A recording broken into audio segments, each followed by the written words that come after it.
si moom ban taxawaay la war am par rapport à cette situation de redressement. Je vous remercie. Honorable député Ayib Daffé, donc nous allons donner la parole au Premier ministre pour la dernière réponse. Vous avez 15 minutes.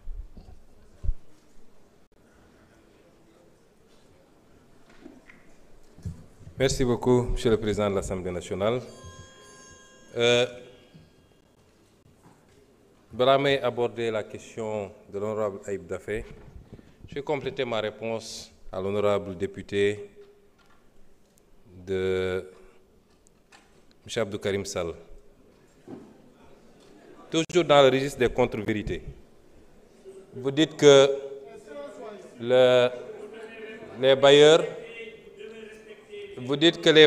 ne croient pas à ce rapport.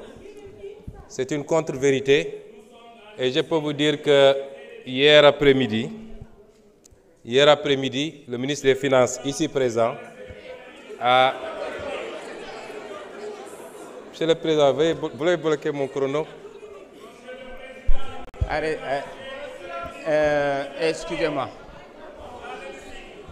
Je pense que... Monsieur Sall,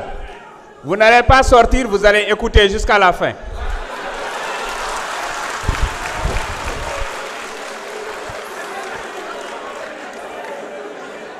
Vous savez, monsieur Sall, à travers vous, c'est toute votre famille politique qui passe tout son temps dans les médias à désinformer que je veux répondre. Ils auraient dû être là. Moi, quand j'étais opposant, quand j'entrais, ils sortaient. Maintenant, je suis au pouvoir, j'entre, ils sortent. Ils auraient dû être là. Je veux dire que hier soir, monsieur le ministre de l'économie, le ministre des Finances et du Budget, ici présent, a tenu une réunion virtuelle avec les investisseurs institutionnels internationaux du Sénégal. Il y avait plus de 350 participants. Vous dites qu'ils ne croient pas au rapport. Il ne faut pas dire des choses qui peuvent être contredites facilement. Le FMI sera là, la Banque mondiale sera là la semaine prochaine. Et vous serez rattrapés facilement. Ça n'en vaut pas la peine. Donc, le rapport est crédible et crédibilisé par tout le monde. Et en premier, c'est les bailleurs, qui savent très bien ce qui s'est passé au Sénégal. Et une institution comme la Cour des comptes ne peut pas faire l'expertise d'un rapport d'audit, accéder à tous les éléments et aller raconter des contre-vérités. N'eût été votre mandat de député ou votre immunité, vous auriez pu être convoqué pour ça. Parce que c'est une attente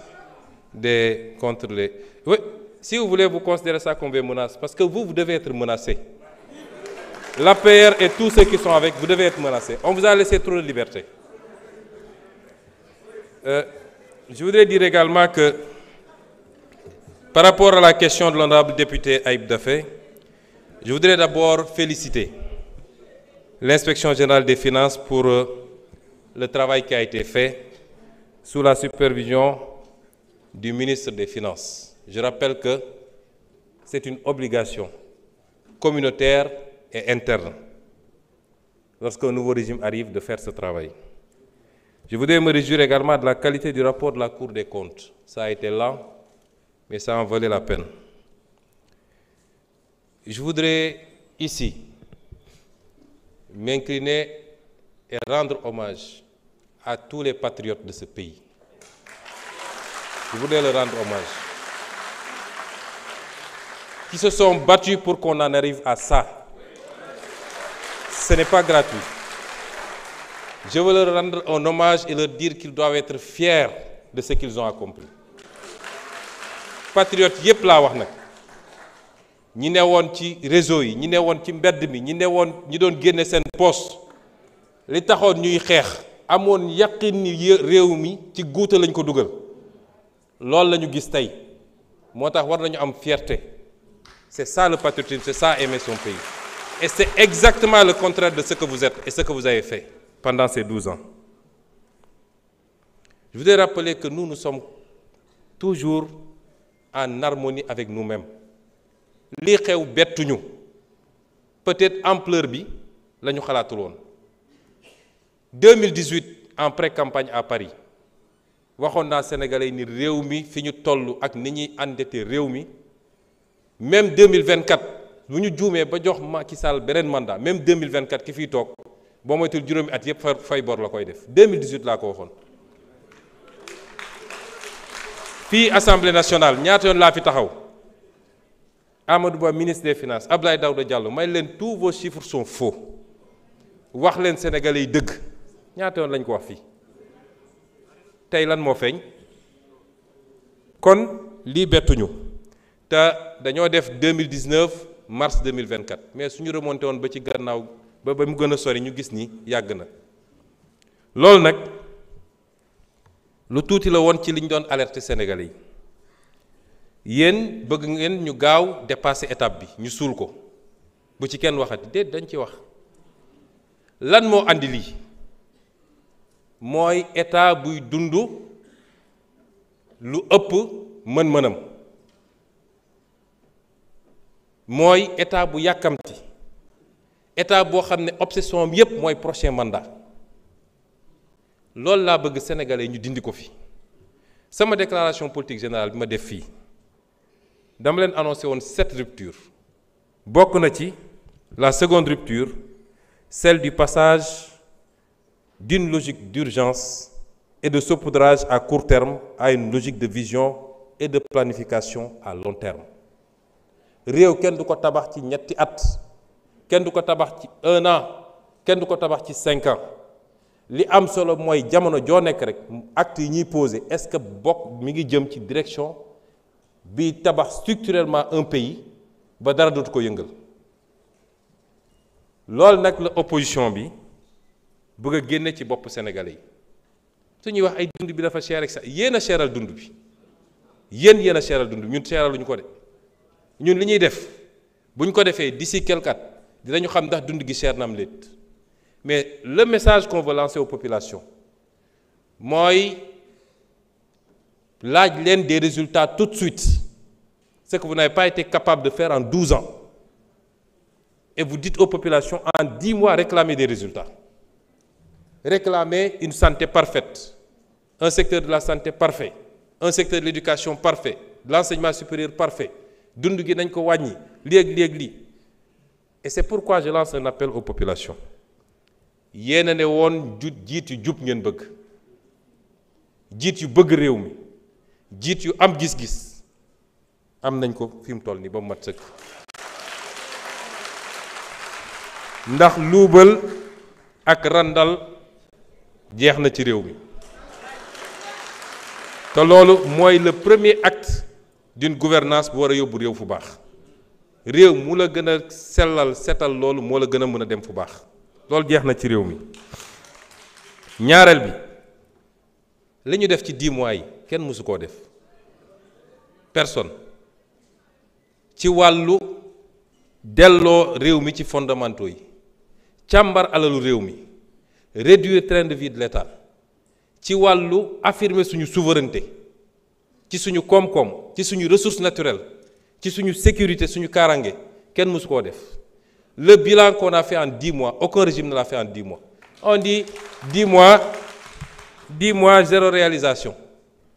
10 mois en 10 mois le régime précédent lan la fi réalisé woon nañ ñu wax lan la fi réalisé woon nit ñi sax dañ leen doon tooñ naan inauguré affaire u mag yi rek ngeen fi nekkee c'est-à-dire dañ fen mel ni Sénégal dañu xëy rek inventé beneen Sénégal et donc ce que je veux demander aux populations souveraineté moom sa bopp développement dafa laaj ay sacrifice yooyu ñun jiital nañ suñu bopp ñun ñi yor nguur gi ñu ciy woo nag bépp sénégalais ak bépp sénégalaise ñu xam ni situation bi nu mu munti jaxasoo c'est pas encore eggaguñu foo xam ne mën nañ ne bàyyi nañ lépp ak yàlla def na ci askan wi ak ci réew mi les ressources qu'il faut pour qu'on prenne notre destin en main moo tax développement bi gën a gàtt am na benn président bu ko doon wax muy ki nga xam ne moo defar dëkk bi ñuy wax Singapour ne ci une génération ou 2 générations réew jóge na ci sous-développement nekk ci réew yi ñu gën a envoyé une génération ou 2 générations waxuñu 1 an ou 2 ans de mais day fekk ci njëlbeen ba ñu bañ a rater les bons départs raté nañu une première alternance une deuxième on n'a pas le droit de rater une 3e alternance moo tax li ma njëkk a xaar ci population bi mooy ñu accepter ànd ak ñun ci sacrifice yi wax nañ léegi mbirum subvention yi dafa cher il faut ñu ramener ko à des proportions acceptables lañ ca bëgg ñun mooy fin 2025 ñu ramener ko à 2% du PIB mais dañuy continuer dans ce cycle graduel mais tekkiwul ni néew di doole yi dañ leen di seetaan duñ leen mës a seetaan wax nañu ci li jëm ci wàllu bourse ndax ni ñu inversé cycle scolaire bi cycle universitaire bi tax na ba tey Sénégal mi ngi fay ci bourse 3 fois ou 4 fois plus que li nga xam ne tey Côte d'Ivoire bu ngi koy fay ci bourse te ñëpp xam nañu Côte d'Ivoire moo ñu ëpp koom-koom foofu. Loi de finances 2025 bi projeté nañu bloquer l'enveloppe à 80 milliards là où la Côte d'Ivoire est à 25 milliards de bourse enveloppe li koy andi mooy ñu rationaliser léeg-léeg ñu attaqué ministre de l'enseignement supérieur dañ koy tooñ rek yu bëri pour ne pas dire presque lépp c'est pas lui mais tey mën nga am étudiant bu inscrit tey au mois d'octobre ne fay leen ma sama 10 mois tout de suite parce que c'est l'année scolaire c'est l'année universitaire yooyu il faut ñu accepter ni réew mënul doxee ci noonu sans compter les disparités yi am ak yeneen parce que baykat yaa ngi fi sàmmkat yaa ngi fi ñeneen ak ñeneen a ngi fi il faut ñu dégager des marges pour pouvoir toucher l'économie réelle gis nga lii gars yi def ñun mën nañ ko def mënoon nañ ne 5 ans dafa gàtt ñu fàttali ko première alternance 7 ans la ñu amoon deuxième 7 ans ñun 5 ans la ñu am seen premier mandat 7 ans la woon ñun 5 ans la ñu am mënoon nañ ne 5 ans dafa gàtt suñu bëggee Sénégalais renouveler nous confiance qu'est-ce qu'on va faire nañu nëbb chiffres yi comme ñoom nañu laam-laami affaire bi daa di fexe ba naxanteeg bay di jox ñu xaalis bu bari ñu tabax 3 autoroute juróomi immeuble inauguré ay affaire gars yi ne wiw Diomaye liggéey na mais ban impact la am ci économie ak lan la bàyyi fii ci bor ak ci déficit. Nous avons fait les choix exactement contraires à vous parce que nous ne pensons pas au prochain mandat nous pensons à la prochaine génération loolu mooy suñu différence. Et à partir de ce moment nous appelons tous les Sénégalais à ne pas suivre les sirènes de ceux qui ont détruit ce pays. Il ne faut pas suivre ces sirènes. Am ngeen li ngeen doon ñaan yàlla nañu ànd parce que jiit mu baax te amul une masse critique de Sénégalais qui comprennent et qui l'accompagnent mënul am résultat. Particulièrement la jeunesse parce que toute la contre-communication mooy fexe ba nërmal xelu jeunesse yi yéen a leen faloon ñi ngi nii defuñu dara ñun on s'est inscrit avec vous dans un agenda est-ce que bi ñu toogee léegi les actes qu'on pose sont conformes ou pas jugez lañu par rapport à ça ndax suñu waxu démb wute naag suñu jëfu tey jugez-nous par rapport à ça mais bu leen nangu ñi yàq réew mi yàq ko yaxet tey ci bëri ci ñoom waroon taxaw di jàkkaarloo di layoo war leen wax naka la ñu war a doxalee réew mi ci les 20 prochaines années bu ñu ko defee rek njaaxum am ba tax nag may rassurer nag Sénégalais yépp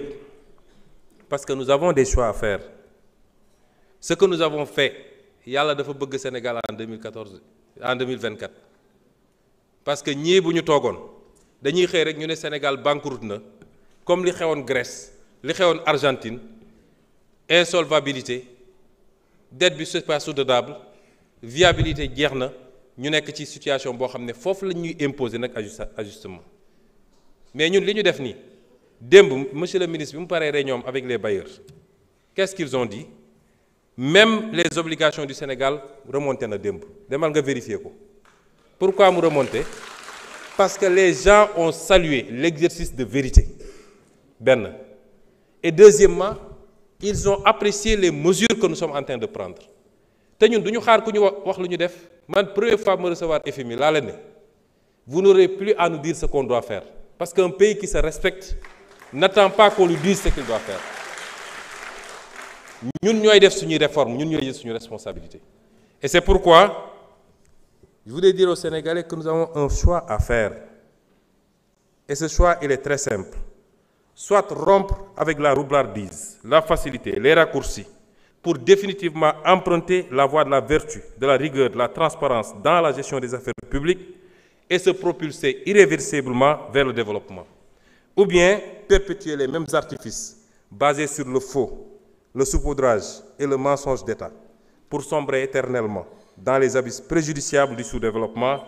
et leurs désastreuses conséquences. Je vous remercie.